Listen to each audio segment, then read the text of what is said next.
Hi, and welcome to the second half of the presentation from last week, the 12th. My name is Al McLeod, and I'm happy to be back with you folks to finish some of the presentation that we never got to because it was much better to hear your questions. I loved it.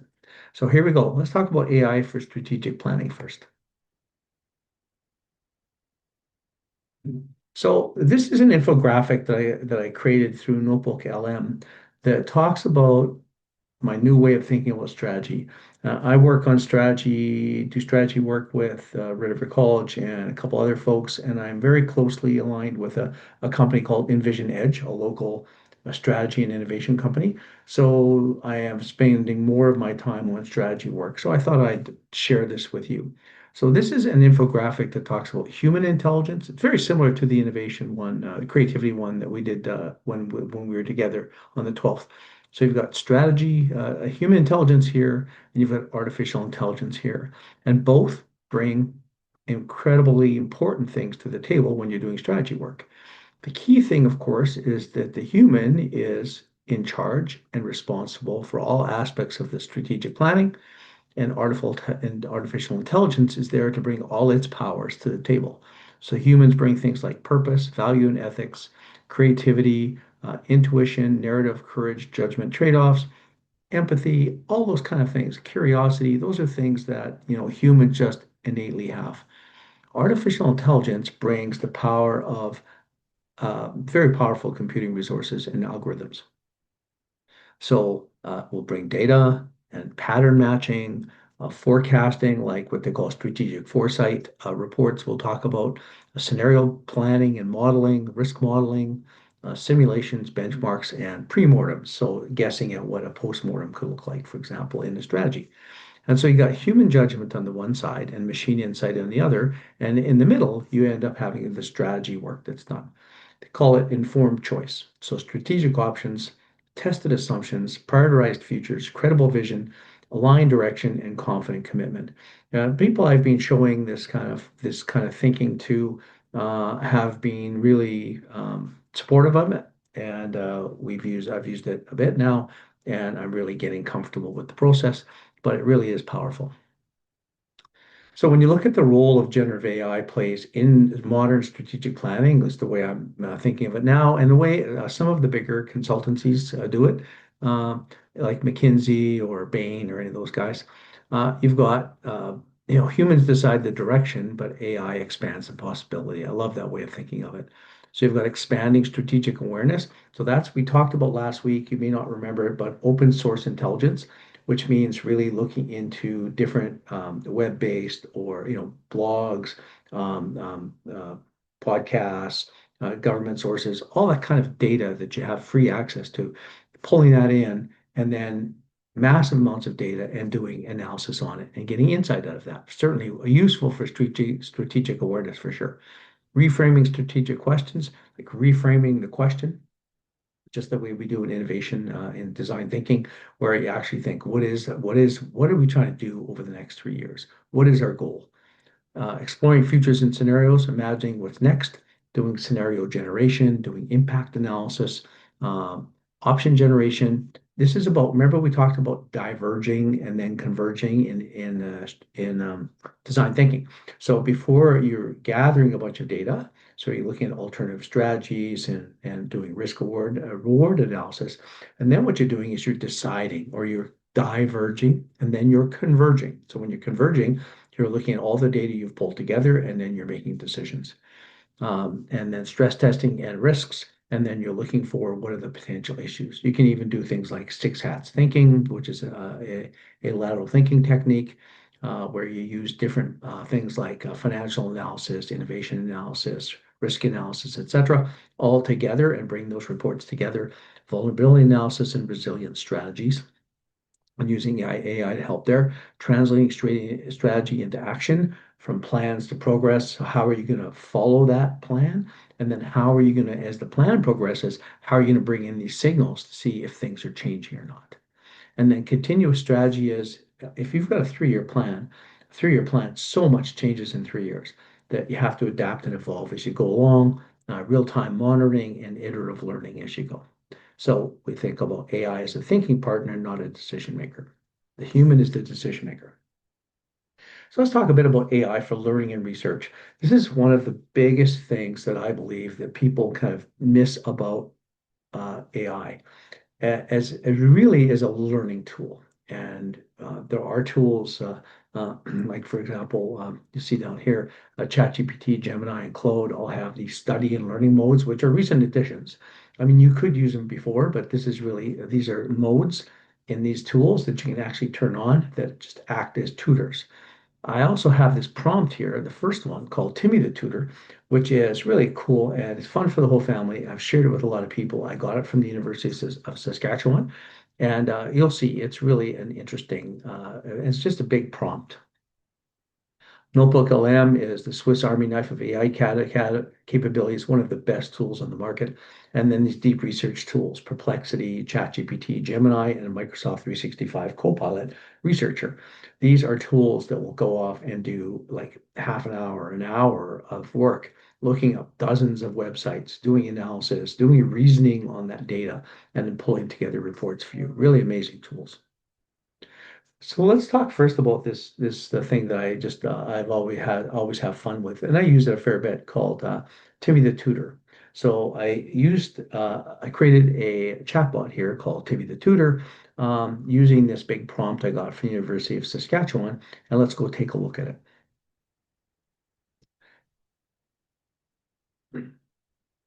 So the really cool thing about this tool is it really is designed to work with kind of anybody, almost anybody anyway, past the age of like past high school or in high school or higher.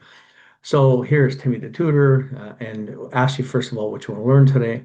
I want to learn about how memory and emotions are related. I'm very interested in neuroscience, by the way, but not, not as an experienced scientist. It's a topic that interests me.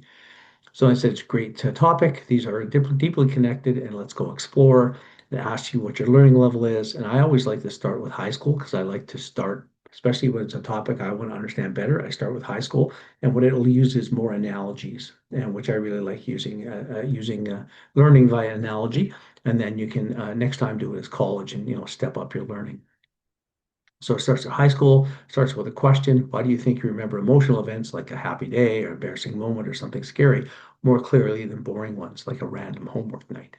No need to be scientific. So anyway, so it's what it does though, it then gives you a bit of a clue.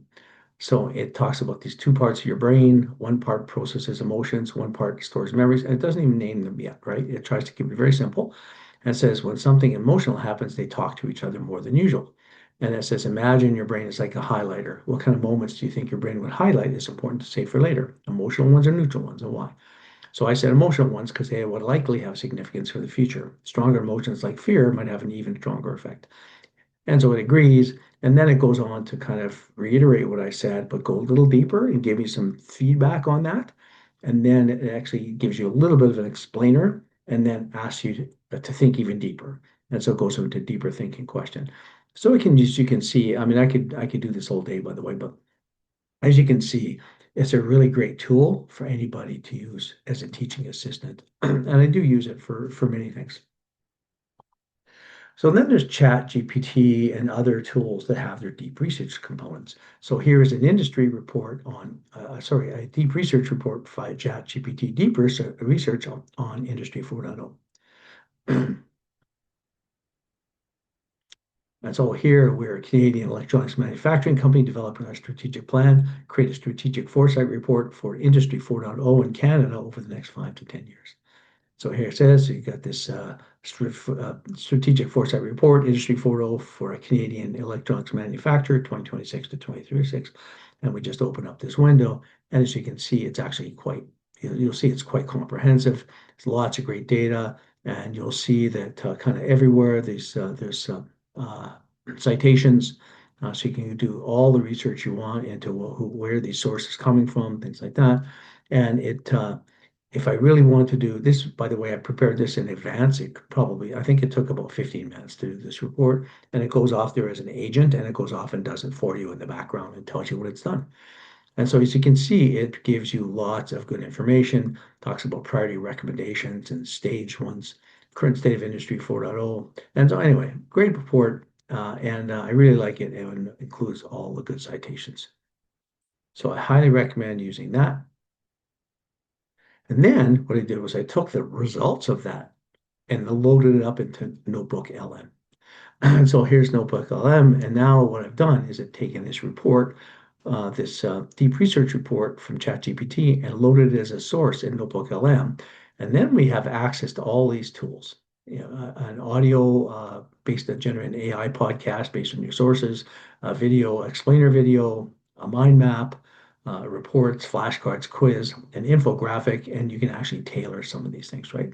So you can tailor these things as well. Slide deck, so you can actually also say create presenter slides or detailed deck, and then you just generate the stuff. And here's some I've generated, and as you can see, here's a mind map, for example, for the Industry 4.0 report. So here's an implementation roadmap. Talks about short-term, long-term, and the really cool part about this is you can actually then go and chat with that section of the data in this window. So I picked it now, I've gone to the bottom level, and now it's saying with these courses, discuss what these sources say about cybersecurity. And here's where you can actually have a discussion with it about cybersecurity. Super powerful tool. And that is Notebook LM. Talk more about it in a bit. And then I did the same thing with a tool called Perplexity. So Perplexity was the first deep research tool, and it's not a large language model, but it uses other large language models under it, and it supervises the deep research. So this one is on the road from EV and AV futures. Contrast the road to EV tech in Canada versus the road to ubiquitous AV tech in Canada, and gives me this one actually gives me all the sources up front even. So you can go check those out, and then it embeds the sources also here, which is really good. Perplexity is a great tool, by the way. You should try it. And here we go through here, and it talks about the market dynamics, public intent, likely trajectories to ubiquity, but it compares the two because I asked for a comparison here. And as you can see, there's a lot of information in this report. Okay, and then what I did, surprise, surprise, I downloaded that up into Notebook LM. And the same thing, I have here reports, for example, that I've generated from this studio view. And as you can see here, I'll look here, this is it's called an infographic. And so it took the information and it gives me these two paths. It generated this on demand. And as you can see, you can create more complex or less complex infographics as well. This is a complex one. But as you can see, you've got the two different strategies here that you can see as you go. And then, of course, it's got also here you go. Or site idea in these documents, it says EVs are a market you forecast. Right. But AVs. So this is the podcast. AVs are a future you rehearse. Okay, I want to stick a pin in that because that's a really strong line. A future you rehearse. What does that actually mean in practice for a car company? Because business is usually about forecasting. Usually, yes. With Uh-huh. EVs, we know the destination. We're replacing the internal combustion engine. It's pretty much an industrial inevitability at this point. So the questions are all about math. All math. Right. So that is completely AI generated, very interesting podcast created dynamically. And again, you've got all the stuff you need, like mind maps and explainer videos and the whole nine yards. So that's Perplexity and Notebook LM. And so I'm not going to do this. I'm going to go to, actually, I'm going to go to, no, these are just some of this one is really nice. This one is a AI-powered boutique strategy firm. This came straight out of some work I'm doing with defining how small strategy companies could use AI and using Notebook LM as my tool of choice.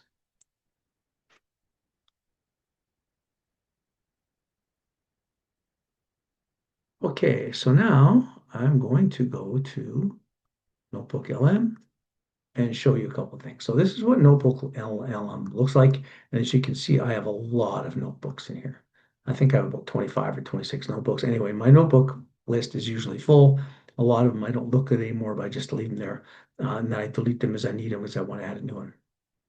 But as you can see, this is a really powerful um, tool. And here, for example, how leading strategic plan consultants are leveraging AI. And I actually just asked it that and asked it to go out and get sources for me. And so I had actually pulled this data in, and then you can see I have been using this like crazy. Let me find one more thing I want to show you here. This one's interesting. So this is one that I wanted to do research on the um, the new extremely large telescope that's being built in South America on a mountain. And so I just asked it select all sources for that, and it came out there and found all the information on this called the Vera C. Rubin Observatory, and then it brings all the information in. You can of course chat with it, the information, and then of course you can actually here's the mind map I did for it. And you can then go and see what's the key features and larger context, things like that. Achievements you can go into. So very powerful, very cool. That's Notebook LM. And as I said, you can have lots of capabilities here, lots of tools. So I highly recommend you try. So, and then let's go on to some other stuff here. Design thinking chatbot is something I built. This is using ChatGPT. I use ChatGPT Plus, by the way, and it lets me create these chatbots. So this one is for design thinking. And so you can actually try it yourself by using the QR code or the URL here. But it's open to you. You're allowed to use it, and you can go jump on it and try it if you want. So here it's you can start with create these starter questions. So here, how can I build empathy with my customers? What's the best way to facilitate a design thinking session? Can you help me create a user journey map? And how do I know if I've reframed a problem properly? So let's ask that question. Right. So then it's got information in it from the Stanford D School and from IDEO and from other places for design thinking. And so it comes back and it answers it based on those authoritative sources. So it says, what does a properly reframed even mean? And then it talks about you shifted from a surface level solution-driven problem to a human-centered, insight-driven challenge. You're no longer solving the obvious problem. So if you remember the Bank of America Keep the Change program, they wanted to create, to get more customers. And what they found out is if they help customers save money, those customers would join the bank. And so the right problem was then helping those customers save money. Right? And so this is 7 signals you reframe the problem properly, etc. So a really great tool. I highly recommend you try it and tell me what you think of it if you do try it. This one's really fun. It's called the Creative Spark Coach. Let's go take a look at it. Actually, I'll just show you an example here. But same idea. Use it. Use the QR code and go get it. And so here's an example where IKEA. So it says uh, it asked me to come up with an idea for NASA versus IKEA. It says, imagine a collaboration between NASA and IKEA. What did they create together? So the idea is, of course, is to associate two unlike things and come up with an idea. So I said, NASA space station completely furnished by IKEA furniture with name tags on all of them. Those are unique name tags, right? With European names on them. So I love this. It says, I love this instantly visual and this. Let's build on it. And what I really like then is what it does is it actually starts to build on the idea. So it says it works because it leverages IKEA's identity, fits NASA's constraints, space efficiency, weight limit, standardization, creates humor. Seeing a space station with IKEA style name tags is chef's kiss. So I like that little touch. So that's funny. And then what it says is let's push it even farther. So for example, zero gravity design twist. Furniture snaps the wall, ceilings are rails. A bed called SVAV means float that astronauts Velcro themselves into. So it provides the ideas, and then it really wants you to come back with, for example, 3 specific furniture items or do another challenge. So it's a really cool tool that you can use with yourselves or with others to come up with ideas. And that's it. That's really all I want to share with you. I'm happy to meet with you guys again ever if Miriam wants me to, but that's it for now. Thank you very much for listening. And I really enjoyed, by the way, our session the other day. Good questions, and it was nice meeting you all. Bye.